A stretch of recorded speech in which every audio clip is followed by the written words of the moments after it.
welcome to Show Studio. Thank you for joining me on this ungodly hour on a Sunday morning. It's very nice of you. But it's a good reason to be here because we're going to be talking about the Marni collection, which is sure to be very beautiful and very striking. And I've got a very beautiful and very striking panel with me to help unpick what's going on in Milan. But I'll let you guys introduce yourselves, starting with you, Jack. I'm Jack Tobin from the Women's Wear Department at Selfridges. Good morning, I'm Mimma Viglezio, I'm a creative consultant. I'm Dal Chodha, I'm a fashion writer. Good morning, I'm Natalie Theo. I've got a blog called The Fashion Chronicles and I'm a stylist at Dressapy. I want to start because this is kind of our last panel that we're doing for Milan. So I want to start a little bit by talking about what we've seen in Milan so far and what the identity of this Milan Fashion Week has been like. Have we been impressed by what's been on show? You're nodding, Natalie. I've been impressed, yes. Yeah. I think what's come out of Milan, if you're going to go shopping, I think the coat has now become the new accessory. It's like bags and shoes. You can't just have one, you can have quite a few. And you're not wearing it anymore to be warm or to be practical or to just get that investment piece. You're wearing it to have a hell of a lot of fun. And if it clashes with the rest of your outfit, it doesn't matter. It's better even. It's quite a high maintenance coat, but gosh, there's been some gorgeous pieces. Yeah.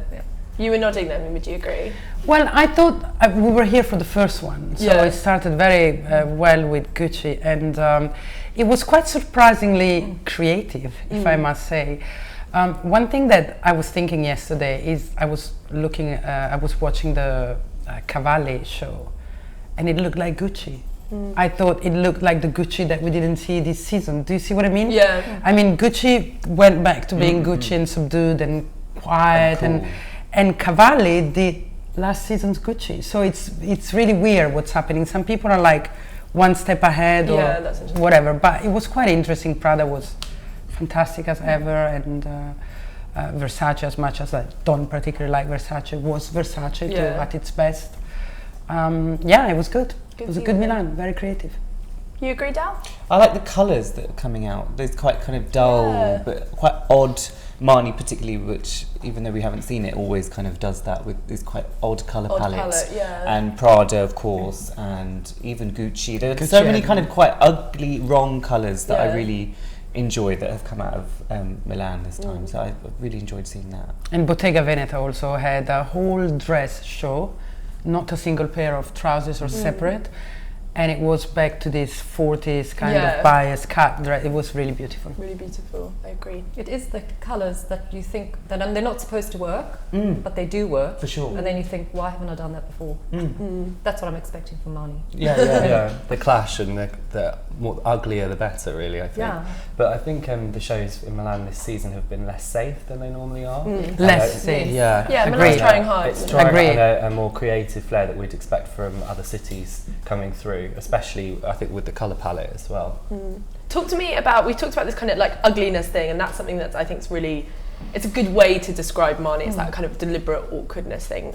Who's the Marni woman who comes into Selfridges and buys Marni? Because in my head it's a very particular type of woman. I was thinking, I did a bit of research about this because I had a kind of cliche idea of who that was, because I thought, she's this arty, very cultured, older woman. Gallery owner. But apparently in recent times that's it's starting to evolve, and they're trying to tap into a younger customer as well, because their customer that they've started with has now got a lot older, and so they're trying to reach a different demographic now. And I think it's interesting because obviously Renzo Rossi has invested in them in 2012, and so that is obviously going to have an effect as well.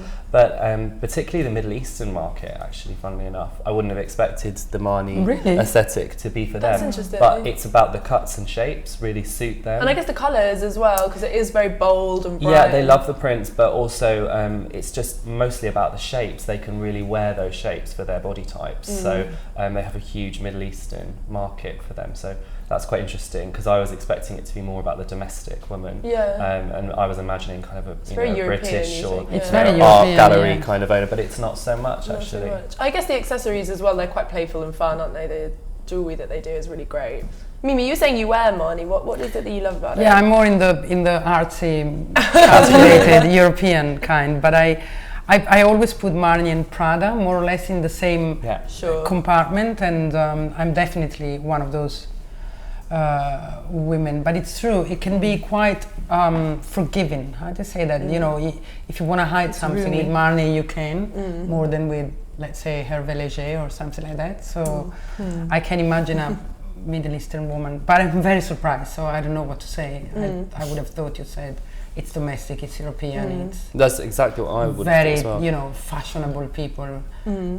Does it sell well? Does it have a big following? It does. It does have a big following. I mean, it's been a concession business for quite some time, and this is their 20th year now as well as a brand, which actually surprised me because it's one of those brands that you feel like it's been around forever, but actually 20 years isn't really that long actually, that they've managed to really create a strong brand identity, and they obviously have their menswear and every product which was incredibly well. beautiful, their menswear. I think the accessories do, like most brands do, very well for them as well, particularly the shoes. Everyone's become to identify them with the really clumpy heel and the sandals. No, and the socks. I think they really did that socks and sandals look that's kind of taken off everywhere. The uglier shoe the better. Well, I think that they created that kind of look. I like this use of the ugly word. It's true. It's like, it's so ugly, it's beautiful.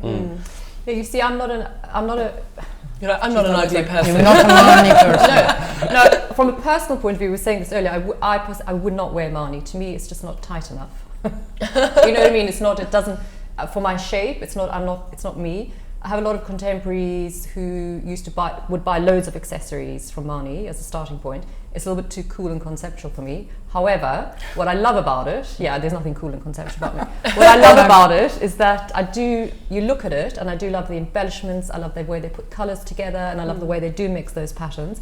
And also from the one or two little bits we've had a snippet of on Twitter, there's a lot of sort of waist detailing and over some of those coats, so that gives a little bit more form. But it's a cool piece. You can balance that out and create your shape with it. Yeah. But I think Marni's always been one of those labels, particularly yesterday and all the papers talking about Jews for Noten because of the big exhibition. Yeah. It was lumped in with that. It's very much for the fashion crowd or the arts crowd used to kind of know about it, and it was slightly tainted, I must admit, with the H&M collaboration, and not for any snobbery on my part, but for a bit it felt like the kind of one of the last secrets in this digital age had been let out, which is partly why Marni now appeals to a much younger person and why you see lots of people wearing it that we wouldn't have associated with it strategically they were right. Of course. Well, yeah. But I think there were lots of designers as well, that younger designers or cooler ones that had been sort of referencing Marni for a long time. The ugly shoes, the kind of clunky accessories, that sort of awkwardness. And I think now it's quite nice to see them own that and kind of be like, well, we've been doing this for ages. This is kind of, if you want to dress like that, buy it from us. Don't go and buy it from they do that well, someone else. and so they've kind of reclaimed. They do that. Yeah, I mean, you look at it to see that. You're right, because that ugly thing it's wasn't always fashionable been like when they were already doing it. Way. A little bit Costume National was doing the same, but they were less known. It's smaller. But there's something vibrant about their ugliness. Yeah, I have to say something. I was living in Italy at the time of Marni becoming important, and it was really the one that Prada was scared about, because it was all about, you were either Armani and classic, or Versace and Dolce Gabbana and a little bit more crazy, or Marni and Prada. And Marni was, and Costume National at the time, it was very big and very in fashion, but Marni was the one who was doing ugly things that people at the time couldn't understand, and now it's very much in fashion. I think lots of people have taken that DNA of what they've started and now run with it, because it's been so highly regarded from a critical point of view. Obviously lots of other designers and houses have thought, okay, if we inject a bit of that quirkiness, a bit of the clash of things and what they were doing, and like you said, Prada have now claimed that as well as their own kind of category where it's so wrong it's right. And also a lot of the shapes of this season are like those sort of, I don't want to call it square cut or boxy, but that sort of roomy, almost cocoon style. I still a lot of it's love it, because I think it's one of the only few labels that we have left that are showing on this international scale that really require the wearer or the person looking at it to have their own sense of style and to actually be able to put that stuff. It's one of the only few labels that I think are left, because you do walk into that store and if you're not really that sure about your own sense of style or what it is that your body does when it has clothes on it, you would freak out, because the shop is quite, they're like Lego, and particularly the way it's put together, they're all clunked together in these kind of. But actually, if you see it within the context of a department store or on a Net-a-Porter, it's it's not so frightening, and you look at the pieces and you actually think, oh, that's very nice. I can see that now in the context of my life and in the context of what I would like to wear. Yeah, so it breaks apart. For me, it's difficult to buy Marni online because it can be unexpected. Even if you've been wearing Marni for many years. Last summer I ordered a dress that I absolutely loved, and it looked horrendous on me. And you think, I thought I knew this brand and what it did to my body, and it can be a surprise. So Marni, it's very difficult online. I love particularly the store and this chaos in the store, and I like to online, play with it. I actually had a little look before, and I thought to myself that the pieces are a little easier. So do you think that's because they're styled online already? No, I didn't even actually look at the images. I just had a little squiz at the still lifes, and it was interesting because there were a few, not all of them. I just scanned through. And I thought, the pieces were a little easier than what one you wouldn't go to go into the stores where you've got the full. I see what you mean. Art gallery of it all. So it was totally easily agree. Diluted. So we're giving you a little snippet of it. Well, it's easily fragmented. I think that's the thing. You could blow up one of these looks, and there's like 25 things that have gone into that one look, and that one look is for that Marni diehard fan that really understands their own sense of style and how much this will add to their personality rather than kind of mask it like a lot of fashion does. But yeah, you're right, you can pull it apart and actually say, well, that's a really good trouser, that's a really nice dress. I can try and, add it into my own wardrobe. Yeah. Before we look at the show, there's one angle that I want to talk about that we haven't really touched on, which is the fur thing, because obviously that's Marni's roots, and there's fur everywhere. Fur's such a big trend, whether it's fake fur or not. This idea of like statement fur is just absolutely everywhere, and on every runway, women's and men's. It's been huge. Everywhere. What's that come from? Does anyone have any idea? It's really cold.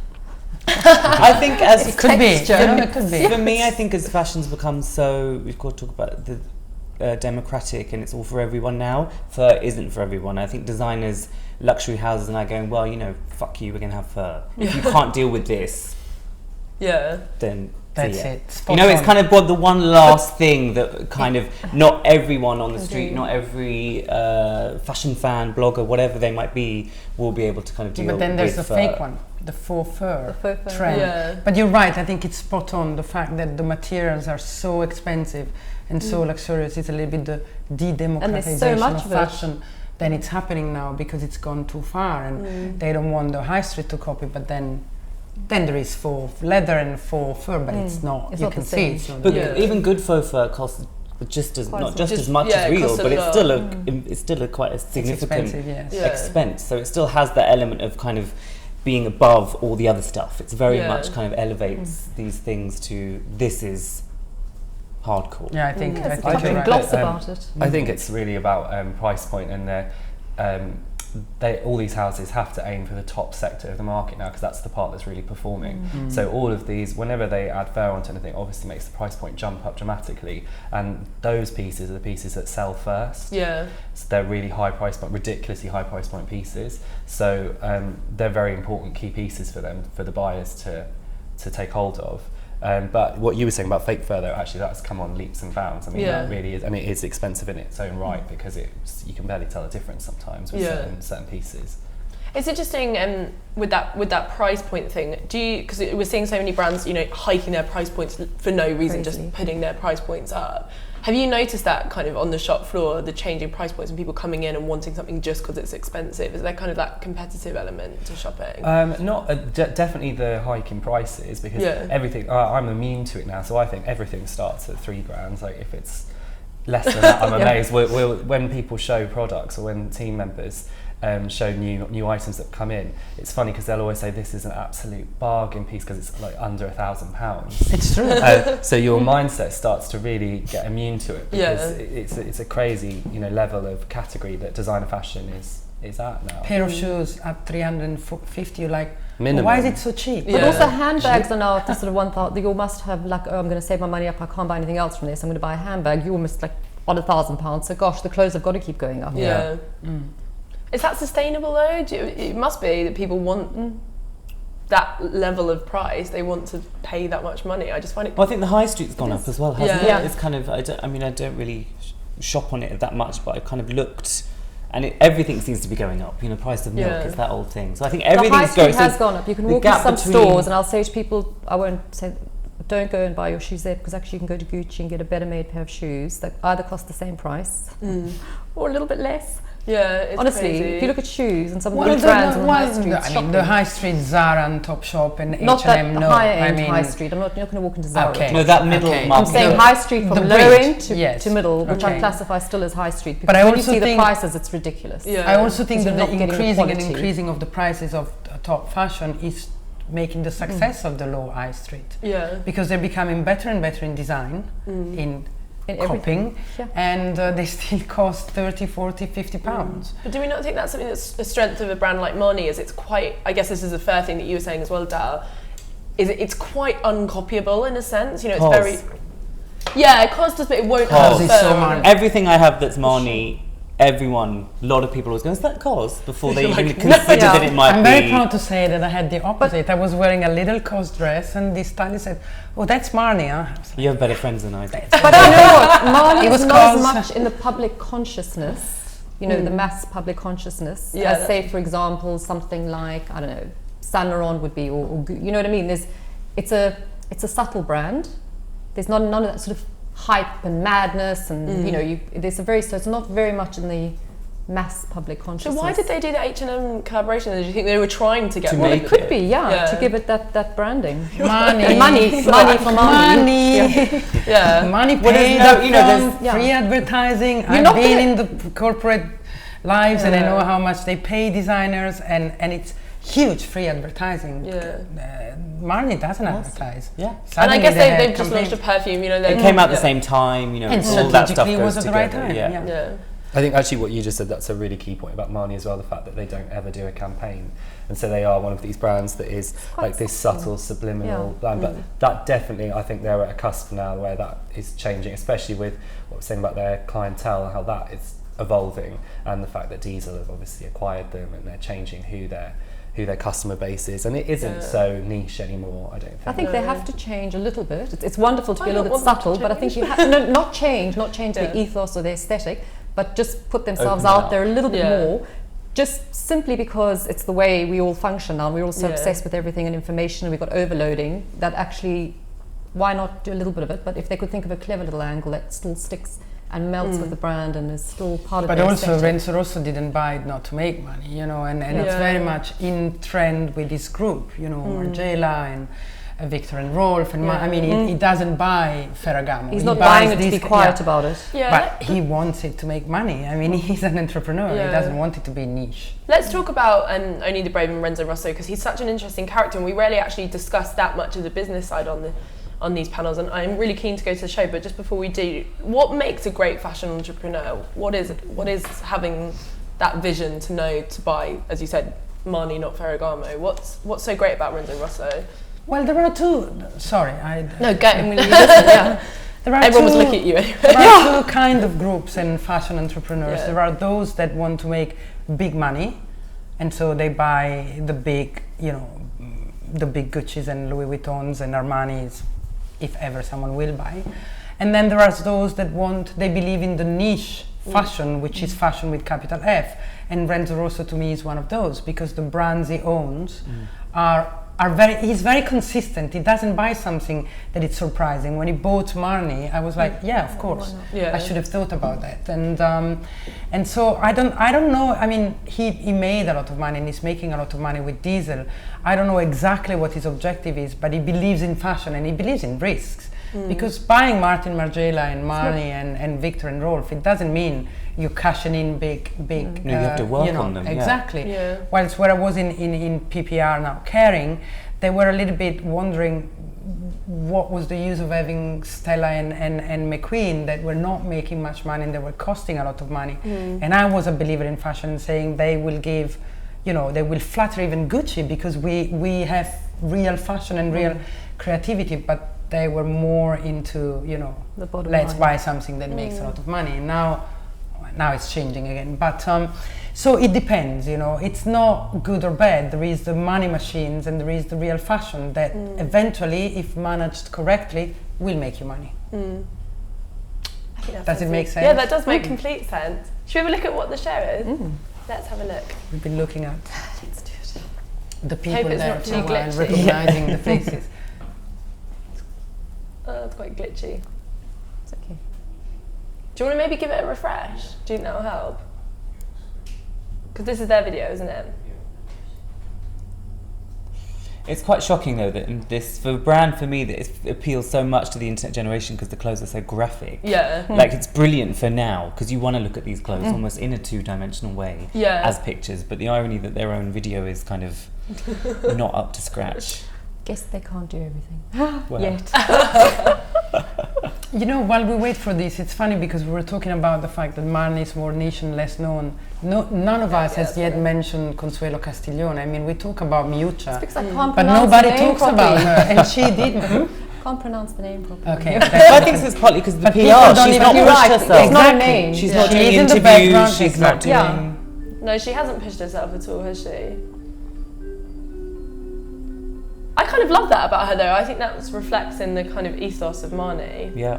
This is a very odd way to see a show. Okay, this is getting better.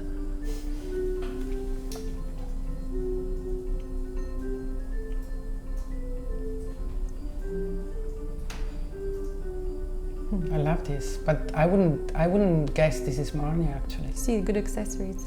No. That's Wow.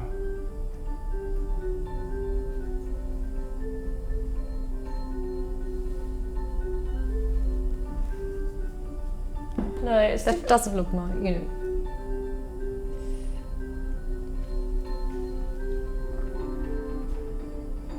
I really love the shapes, actually, though. I really love Me that too. kind I of like the tiered ruffles. Yeah. There's a little bit of Japanese tradition with Yeah. color, Unusual for her. but That's not black. everywhere at the moment, actually. Yeah. Look at this, it's fantastic. Yeah, that's really great. It's definitely, I mean, it's completely in line with her philosophy. I was talking to someone who was saying that she is a designer that dresses women for other women, never women for men. Oh, completely. And I think that's, yeah, It's completely that her That's connection. why I love Well, it when so she much. kind of I came don't like along, the everyone- in your face too much. Yeah, everyone talked about, like, you know, the post-Tom Ford thing that's always thrown around. But with is her. that just a fashion? Sorry, because it's a very fashion concept. Because I know in fashion we are quite spoiled. Our minds are. You have to think about it. Is that?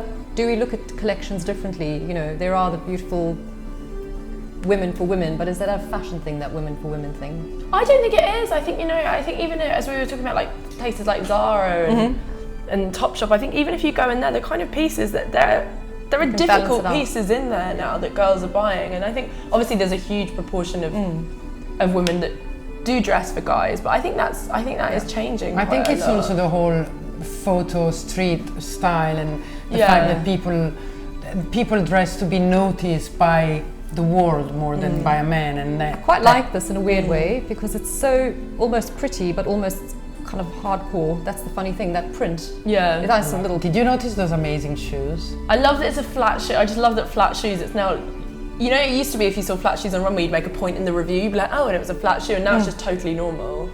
So that This is amazing. piece of fur is great. Wow. I think that's quite a classic shoe for her. I think it has a fringing on the front that's detachable. She always does detachable kind of elements that you can change them over and swap the colours. Do you think for. that's detachable? Yeah, the fringing. It's a shoe that's run through with Oh, her her before. shoe. She, Okay. you can take it off and you can swap them over for metallics or different colours, or wear it without. That's amazing. You see these pieces, those are great. Those Yeah. colour combos are great. Amazing. I'm not sure about the hair, but that's... They've done that hair for a few seasons. I really like it, actually, that kind of bedraggled. The hair, Yeah, this is amazing. That's me. it's amazing. You've got expensive taste. Yeah. The hair's kind of like just got out of the swimming pool. It's all stuck down to my face, kind of look. I quite like that. She's been at the gym. She's off to work.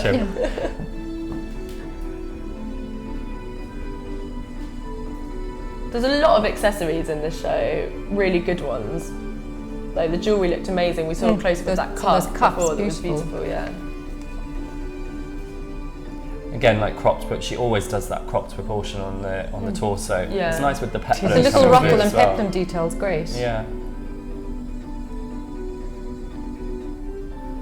God, this kind of ugly corset thing has been quite a big story. So that J.W. Anderson as well. That's going to filter down horribly to the highest. Yeah, it's going to be a serious problem because they're going to wear it with nothing underneath. It's like, no, it's not meant to be like that.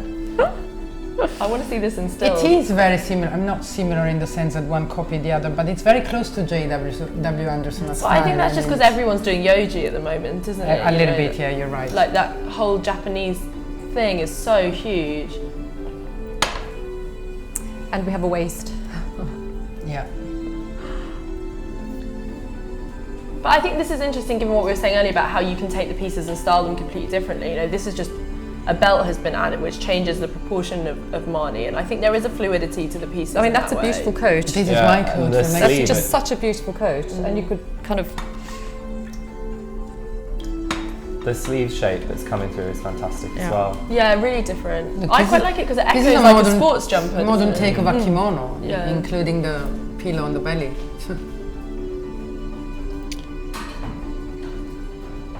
Is that a face? Yeah. One of those little funny drawings that they always have with their little weird. I was having that explained to me about it's a little doll that she picked up in Africa on her travels once, and it's always run through as a motif in the collections. Yeah, it's like a voodoo doll or something. Prada. She's yeah.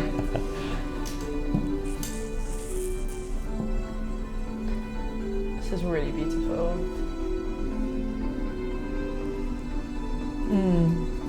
Here comes the furs. Yeah. And that's what I like. It's a fur, but it's not just a plain colour. It's just like we're going to go wacky with this completely. But this idea that you buy fur as a trend you definitely need more than one. Yeah.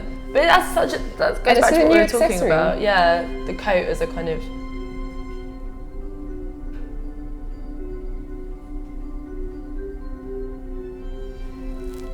What's that, pony hair? It looks like it's fur. Yeah, it looks like or pony skin. Shaved fur. Is it felt, maybe? I think it's a fur. It's really great colour combinations, isn't it? Very so great. Painterly. Yeah. Ooh. I think this is the most shocking video I've ever seen. It's quite stressful. Yeah, I know. I just want to see it in pictures now. It's making us nervous. Nice bag. That fold over. It is good that you get to see it in movement, though. Yeah.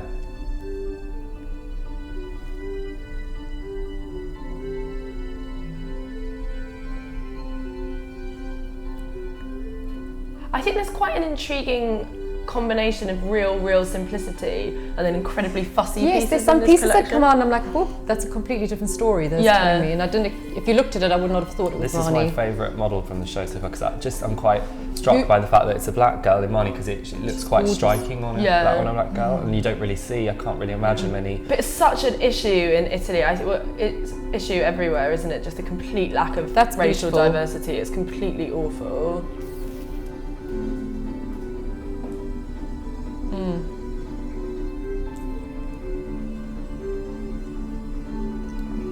That's gorgeous. I like this section.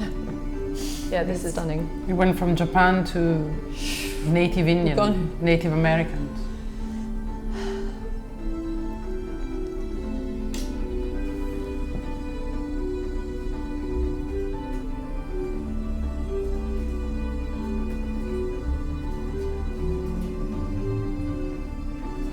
It's a great combo.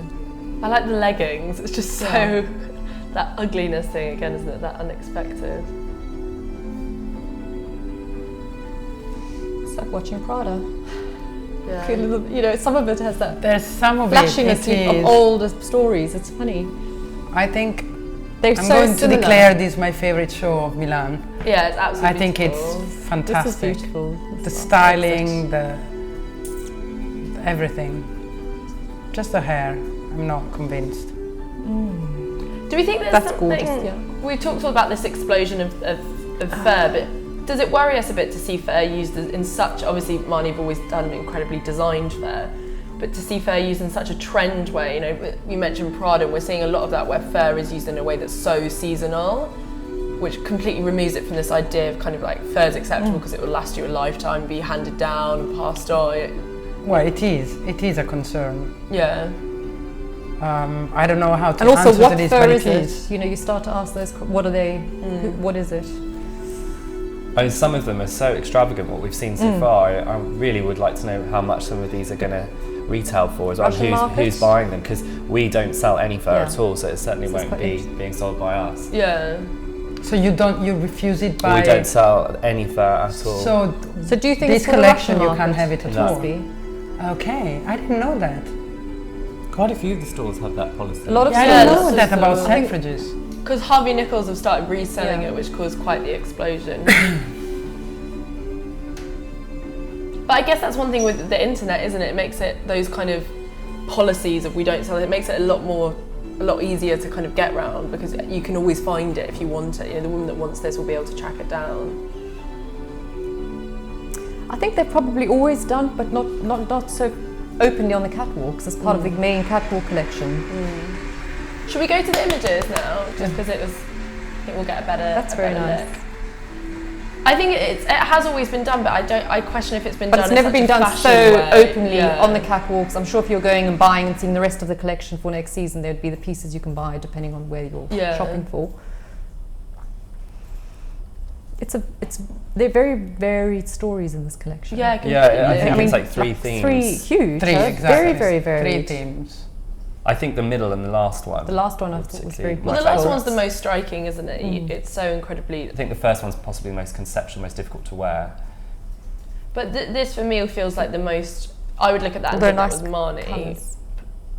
I think this feels like the most sort of designed. Number 6, I think, is absolutely beautiful. It's about proportion, I think, Marni, for me, isn't it? It's kind of it's always playing with big proportions and shoulders, and look, if you look at that look 6, you know, that's an exaggerated sports kind of sweatshirt, but the neck's longer, the sleeves obviously blown out of proportion, and the fabric's probably quite technical fabric as well. Definitely. And it is always that mix of technical fabrics with really kind of quite recognisable luxury fabrics. So it's cashmere next to neoprene and all of that stuff that. Is that like a tie-dye or something?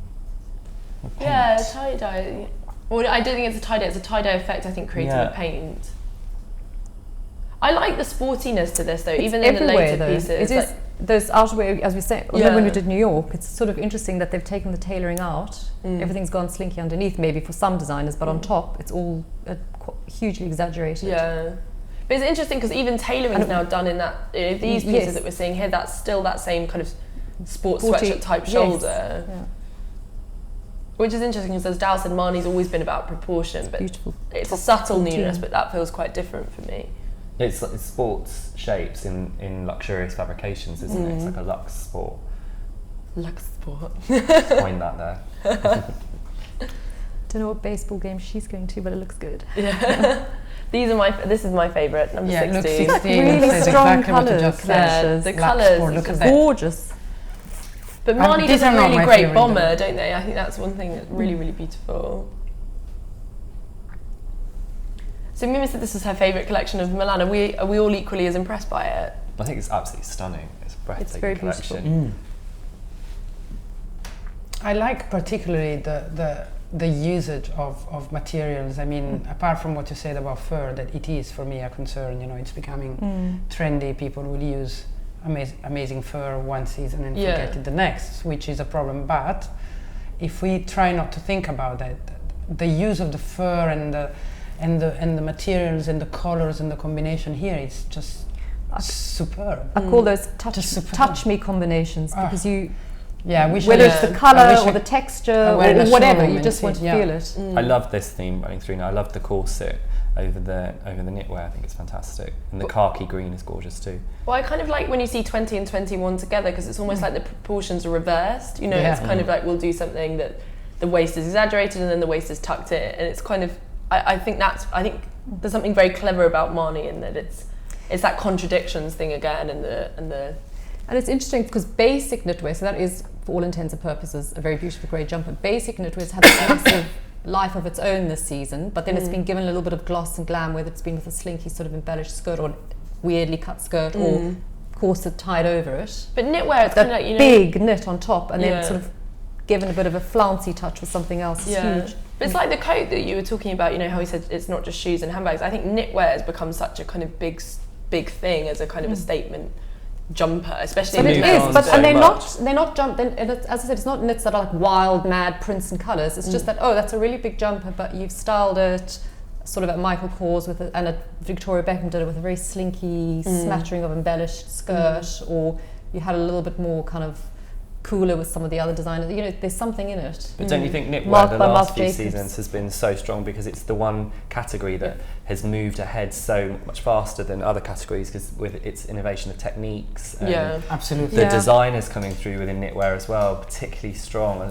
within. And it is because it allows you to do what you want. I mean, I think one of the biggest trend of the past year or so is that people are styling themselves. There is this will to style yourself the way you want. So you take inspiration from what you see, and money or not money, you can buy it in the high street or in fashion, but then you put it together your way, and this shows you can do anything. You can mix color, you can mix material, and that's why knitwear and separates in any way they work, because they allow you to do that. What I like about this show, to come back to that, is that it's extremely modern. I think it's a modern take of styling, color, material, shapes, and it's almost futuristically modern to me. I love it. And extremely artistic as well, isn't it? The Painterly references coming through as well, and her love of modern art really shows. I think back onto, look 31, where we just saw the fur coat.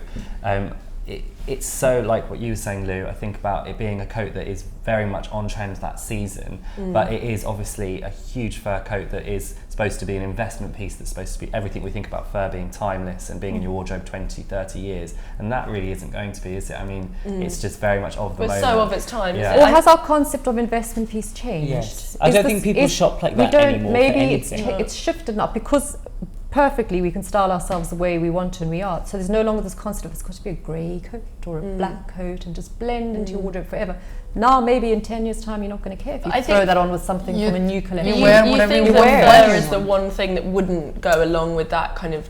But interestingly enough, if you look at some, like a plain coloured fur, there's something a little bit aging about it, where you might feel, if you put it on or you looked at it, 60-year-old Russian. it's a little bit aging, whereas this has given it a whole boost of youth. I mean, but I just think if you were spending price, that potentially could be £20,000 that coat. But I think the woman buying that is gonna, she's gonna have a few of those, and it's not probably gonna flinch at that. Yeah, but that woman would wear it once or twice, while someone who's not that woman and can find it in her grandmother's wardrobe in 20 years and love it. Yeah, then you can wear it. But anyway, it's quite true that. But it's not. It's easier to wear it in 10 years than next season, because next absolutely, because you're not going to wear it. You're going to be like. But yeah, I think, as you said, there's not the investment piece a trend anymore. However, when you go out and you go to parties or to dinners or to fashionable restaurants, everybody's still in black, which I think it's so sad, you know. And because you I can't don't wear afford black, those so I pieces. notice it's like, why old?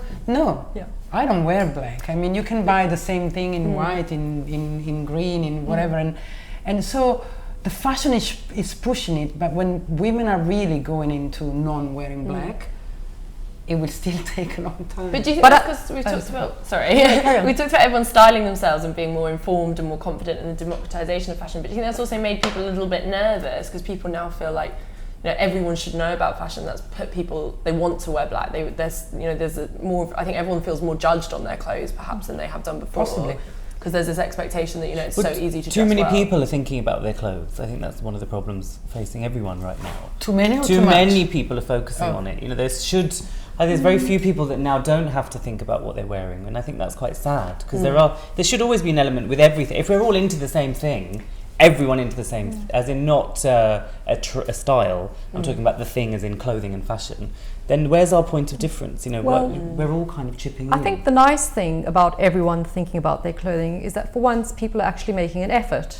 So long ago, when you could go and get your clothes made for you and you had the gloves, you had the whole look going on, amazing. Our lives have become so fast and you're in a rush, so you chuck on your jeans or you throw on your black dress again.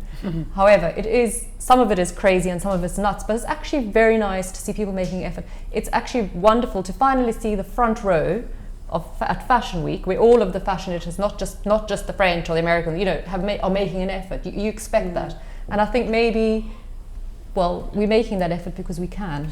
I don't know, because I disagree, because I'm a bit bored of everyone looking okay, and I've said that before in these panels, you know, not okay, who am I to say, but just generally you walk around the streets and everyone's kind of got a look on, everyone's got something on, and the only moments that kind of me as a journalist make me stop and look at someone twice It's the person that hasn't made an effort. It's the person walking their dog in Russell Square. It's the person slopping around, you know, Waitrose in the most ridiculous pyjama but with a heel and a clutch bag because that's all they could get this morning. Yeah, but it's that's the girl on an the walk effort. of shame. That's a look. That's well, an effort. no, these people are not. They're not thinking about this. There's an immediacy to what they've thrown on. But you know, they're not stylish. But that immediacy. Yeah, but effortless is the most difficult look to achieve. People try so desperately hard to get that look. But I'd like to think that I can see through that, and I think I can. You know, I know when someone's just literally chucked something on. Yeah, so making an effort, yes, you get that top to toe madness that everyone's desperately trying to do because you want to be photographed by a street style photographer, or you're hoping someone's going to spot you. There's that little gang which unfortunately we're exposed to in our, you know, in our workplace. Yeah. But I think you do see other people making that effort, and perhaps it is a thrown together effort, but it just looks so much nicer with that clutch with a heel in her pajama pants. But do you not think it puts more pressure on? I think that in terms of like my friends that don't work in fashion, young women, and they feel now that they have to, you know, care about their clothes. So they have know what I find interesting in my day job is that a lot of women who you lack the confidence and you have this misconception of a fashion editor or a fashion stylist. However, once that person has deconstructed how to dress and you've given you a few little tools to say, actually, did you know that this shape suits you better than this shape, and these are the designers, or this is the high street that can do it for you. Once those women, and I've seen it, and you see the spike in sales online, have got that confidence, it changes. They become these massive, confident shopaholics, and it is empowering, and everybody wants to feel lovely. So whatever it is that you're wearing, you're just maybe having the confidence and the know-how as to how to put something together. It's frightening coming to a fashion person. It's frightening looking at all of us, whether we're all in black or all in something mad. But once it's diluted for you by a stylist in store, Selfridges or online, wherever it is, it's incredible to see the effect it has, that giving them that confidence of how to dress. But I think it's interesting because I feel sometimes, and I don't know if you guys would agree, that the fact that everyone is more interested in fashion now and everyone knows about it more, whether it's because of online, the democratization of fashion thing again, it's made people actually less aware. They don't know as much now, and they follow, and they don't have that kind of idea of what suits them. They just feel like they have to kind of, you know, buy the latest thing in Zara. You see all girls of completely different body shapes all wearing a look that doesn't actually suit them. So, you know, like that tiny denim shorts thing, when everyone, no matter what their body shape was, I think people are taking less advice and they're consuming more. It depends what age group, and I think it isn't, like if I look at dress people going sort of 30 plus, right? They want the advice. If you're a teenager, I really don't think you care. If you want to do the look because someone's done the look at the Brits, you are so not. And remember, you know, let's all go back to when we were teenagers and loved our mad fashion styles. And my mother would be like, beautiful dress, but oh my God, those shoes, and what are you wearing? You know, but you're not thinking about that. And then yes, you do walk in and think, oh, you know, don't. But is that because that personal interaction's gone in fashion? You know, people are either buying online or they're rushing into Zara. But there's more personal interaction now, because you can say, what do you think of this? Should I buy it? Did I, you know, this? Weirdly enough, there's more. But I must say, I agree with Lou when she said, you know, that there's so much fashion on the high street and on television and on Instagram and on everything, that then girls, they wear stuff that they think they should, and they look ridiculous in. And I so on one side it's good that everybody can afford, but on the other hand, sometimes it really looks ugly on people, you know. But I think that's simply not knowing, or just being a sort of a sheep, and that's what but fashion let me tell you to. something. When I was a teenager, unfortunately, many years ago, fashion was not democratic. So, and we didn't even know about fashion. I mean, it was either you had the money and your mother was one of those people that were doing couture, or not. There was nothing in the middle. And so, in my high school years, of course, we had the thing that we wanted to have like everybody else, but much less. I'm not saying it was good, because we were not looking very good, and we were looking all the same, and it was quite great. But we had less pressure. You were not the uncool or the cool kid because of that. You were the cool or the uncool because you were the leader, because you were acting, because you I were agree. The playing. pressure's gone. Now, there's pressure in everything now because it's too accessible. Let me just say one thing. Now that it's democratic, actually, it's not really, because you still need to have some money in your pocket to go a lot to Zara and to go a lot. And so then the cool kid is the one who has the best look. And as you were saying, then it's a little bit too much looked.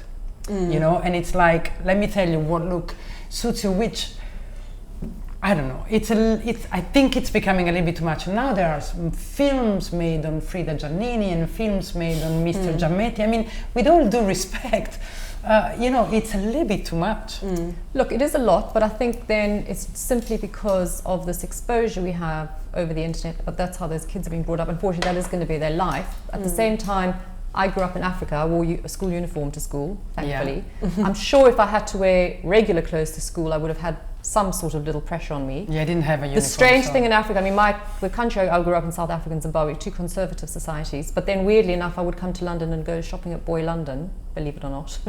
I don't know what it is, sorry, I wasn't here. Complete Kings Road, mad little, and have my Doc Martens with a pretty dress when my mother had heart failure. So it's weird, and no one was telling us to do that, but you did it. So would I have had that pressure then? Maybe because I enjoyed fashion, you might have just been like that's that. the thing, enjoying fashion. I enjoyed fashion, so you're younger than me. You're younger than me. I could say to my mom, I could open up Vogue, and my mum could say, "Oh, can I wear this tonight?" She'd make me these amazing things. And but I don't know whether people are enjoying fashion anymore. They're just taking part in it. I think because it's so instantaneous and we're flooded with imagery everywhere, especially if you're a young teenager and you're on Instagram, you're on all these platforms, seeing it all.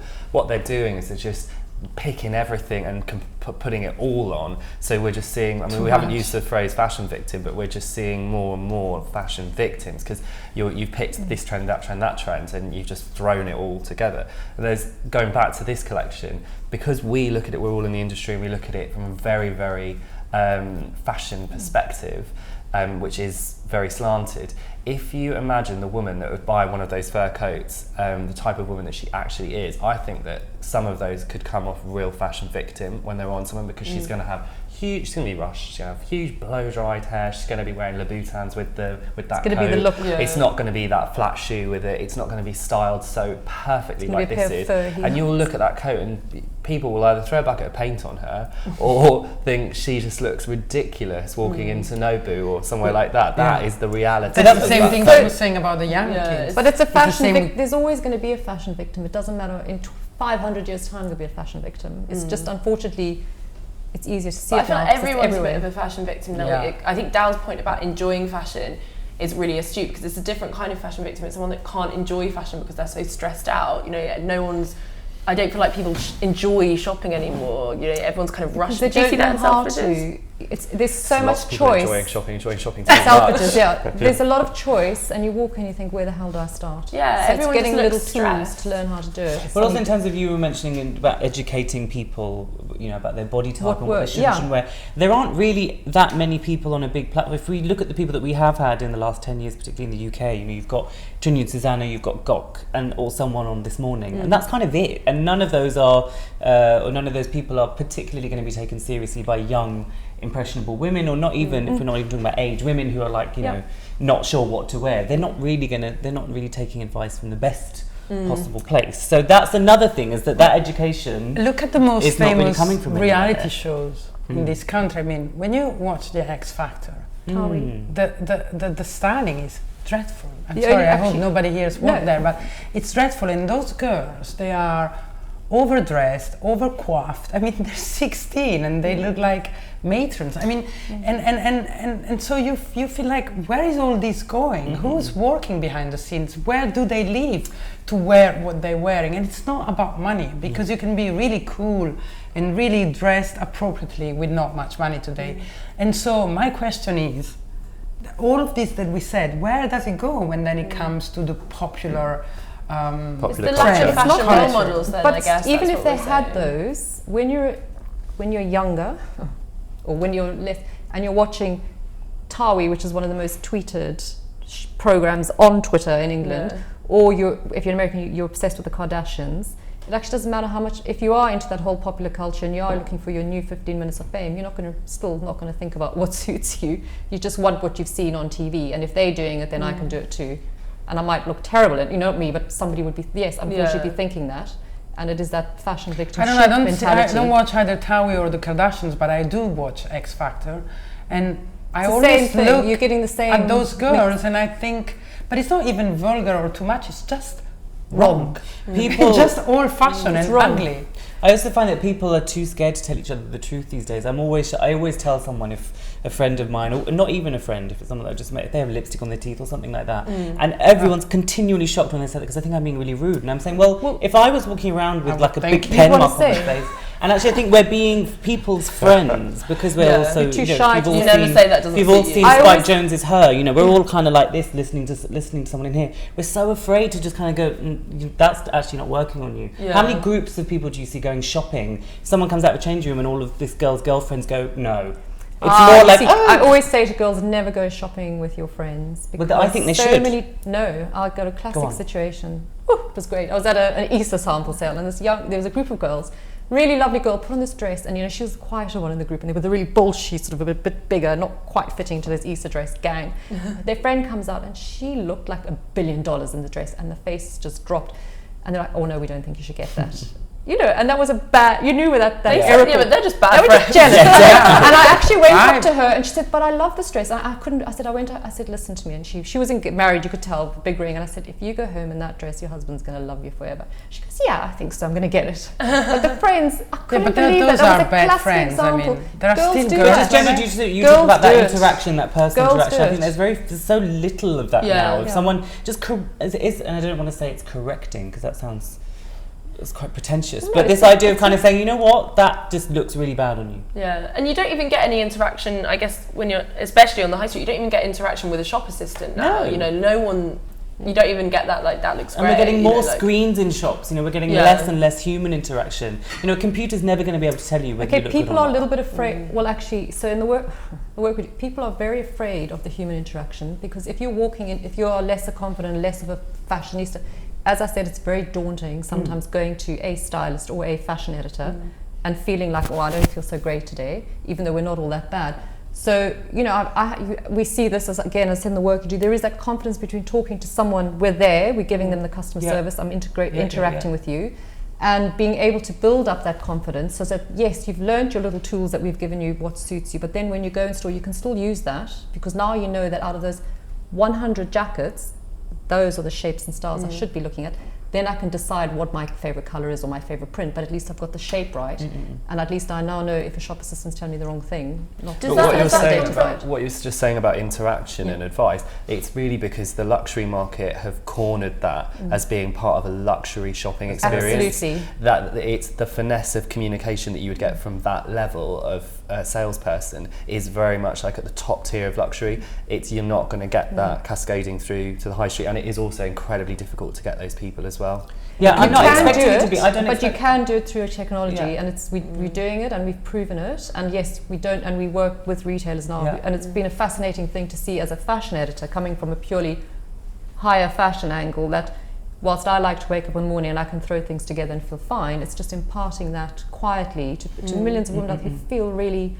It's quite endearing. It's like a very rewarding thing that you can do. But I think on a more I don't expect kind of high street stores to offer that sort of service. I think personally, in a colloquial sense, the people around us in our lives, they should be telling us that sort of stuff. But it's so Why are they subjective doing because that? fashion is so subjective now, because it's not like in the 1940s where there was this one or two looks. Yeah. So it was this polished look that everyone knew, and if you were doing that, it was fabulous. Now, going back to this again, it's like the ugly aesthetic. It's like you might be doing that ugly aesthetic and someone else is going to really not get that because they love the bodycon polished look.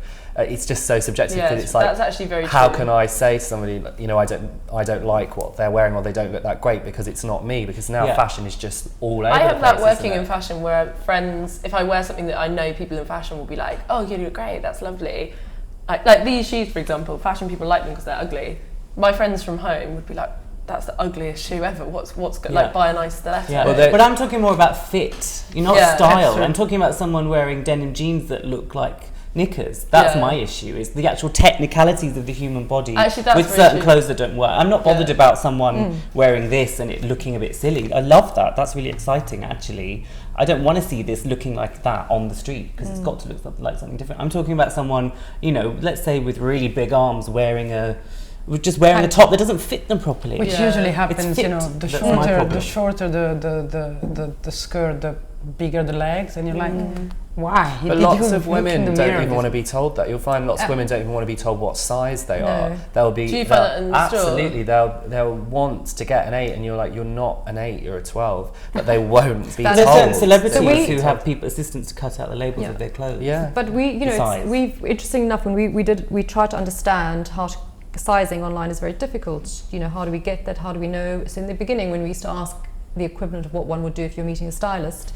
We asked ladies to measure themselves, and we learned very quickly that it's something a woman just does not want to do. You know, you don't want to write down your waist measurement. You know, people don't want to see those things. So then we were able to understand that, to get closer to the sizing, because we realized what was the last dress you bought, what size was it in. Now, I might be a size 8, but I might like to wear my dresses in a size 6. You know, you've got to understand that about someone. Or I might like to wear my dress in a size 10. So it was the same as what you're saying. Women don't like to be told. You don't want to see it in black and white. But that's the bigger problem facing the media. That's not just fashion's fault. That's just the crap that we're showing all the time about work. See, but there is no standard sizing across the fashion industry, and it changes regularly, and some brands change it, and it's a disaster, it's a nightmare. When you think you've cracked X brand sizing, next season it's actually they've just decided to change it. So that's the most frustrating thing for any woman, and it's very demoralizing when you walk into, actually the designers are not bad at it, they do a good job, but when you walk into any store and you think, shit, I thought I was a size 10 and now I'm actually a size 14. And you don't want to even be told it's vanity sizing. You're just gutted. No, but the issue there is with women not wanting to know what size they are. That's not fashion's fault. No, that's the whole nother body issue. For any person, if you thought that you've always been the size, and then suddenly you go into another store and it's telling you size 14, but I guess the issue is, why do they care about the size in the first place? And that comes from kind of the way that women are made to feel about their bodies. I think, you know, if you look 50 years ago, I think people wouldn't have been as concerned about a number and a size, because now people feel like their self-worth is related to them being an 8 or a 10, you know, rather than it being about their clothes fitting them. And that, as Dal says, is a much bigger problem. Maybe that's interesting with what Consuela does here, because this collection is certainly not about sizing, is it? In any of these pieces, it's all oversized, it's all the sleeves. I mean, is that sleeve that we're seeing throughout this collection being designed because it is such a brilliant cut from a fashion perspective, or is it because Middle Eastern women love that sleeve and they can get their arms in it? You know, we always say it's the most cliche thing ever, but the number of times we say, it's got a big sleeve, Middle Eastern women go buy that, because they're always considered to have bigger arms. It's just I like the return of sleeves also in evening wear, because let's face it, I mean, women that can afford those prices, and also women that do have many occasions to go out in a gown or whatever, often they still slim and beautiful, but the skin on the arms is not the same anymore, and so, you know, being in that category of women, I think that the return of the sleeve is quite sensitive, and it's that fashion start also thinking about who can actually wear that and who will wear that. Well, this is a sympathetic collection in that respect, like very sympathetic. Yeah, it is, and I love that about Marni, and it's challenging in some ways, and she really is makes a woman in her 50s. Yeah, but she doesn't challenge you in terms of. She challenges you intellectually, but she doesn't challenge you physically. She doesn't try and make you feel uncomfortable when you're getting into her stuff. You might feel uncomfortable mentally, like, oh, can I pull this off? Is this too bold for me? But you don't feel like, oh, I'm too exposed. And to get that line, I think that's really interesting. Prada's good at that as well, I think. Yeah, but they're women of a certain age, and somehow it shows, because they dress up in the morning and they love fashion, but they also see that parts of their bodies, no matter how well kept they are, it's not the same anymore. And in a way, Stella, she's younger, she's in her 40s, but you know, she's been pregnant 3-4 times, and you can see in the shapes of her clothes, they're forgiving. Sometimes men, they design in a way that they don't really know what's going on in a woman's body, you know. Well, that's very true. I think when I, like, a long time ago, when I was designing a really commercial line for a big Italian brand, and everything that I started had come straight from fashion college, and I used to do asymmetric, and everything was always sleeveless, and whenever it would come back, it would always have a sleeve bolted onto it, and I found it so frustrating, because I was like, that's not how I designed it. But it's because it just wouldn't sell to who their woman was, and you quickly learned that that's what it was about. But then I think that's what I love about this collection, is it doesn't feel like it's compromised in any respect. You know, whilst I know that they'll have done pieces to appeal to exactly the kind of women that come into Selfridges and will buy it from the concession, it never feels like it's trying to be commercial. It never feels, and I think that's that is the hardest thing to achieve, and that's what she's done so well to make it, you know, still critically successful and commercial at the same time is really incredibly difficult. But I think all of these looks, you can see a woman of like 40 plus in every single one of these pieces, can't you? Absolutely. But it's ageless. You could also see a 20-year-old looking really cool. Well, absolutely. But when you think of the money and the price point, there's not many. You know, it's more women 40 plus that have that level of income that will be able to buy those pieces. So we're impressed then. Very much. Do you like it, Dal? Yeah. Yeah. Yeah. I do, a lot. There's not as much embellishment as I normally like to see, but I guess there was quite a lot last last season. So they need a but bit I of a also break. think she's a bit bored of all that chunky jewelry Chunky going on sequins everywhere. But that's you the know, thing, the if more she the did it, merrier. it filtered She's down. like, okay, and done. then Miuccia did the same, you know. Yeah. It feels modern, and I don't think Good, you can say yeah. that about enough designers working at the moment. in Very Chanel collection. modern. So for that, I love it. I think that's a good note to end on, a little kick that people need to be a bit more modern, forward thinking. Thank you so much. Thank for you. being here. Thanks. Good discussion.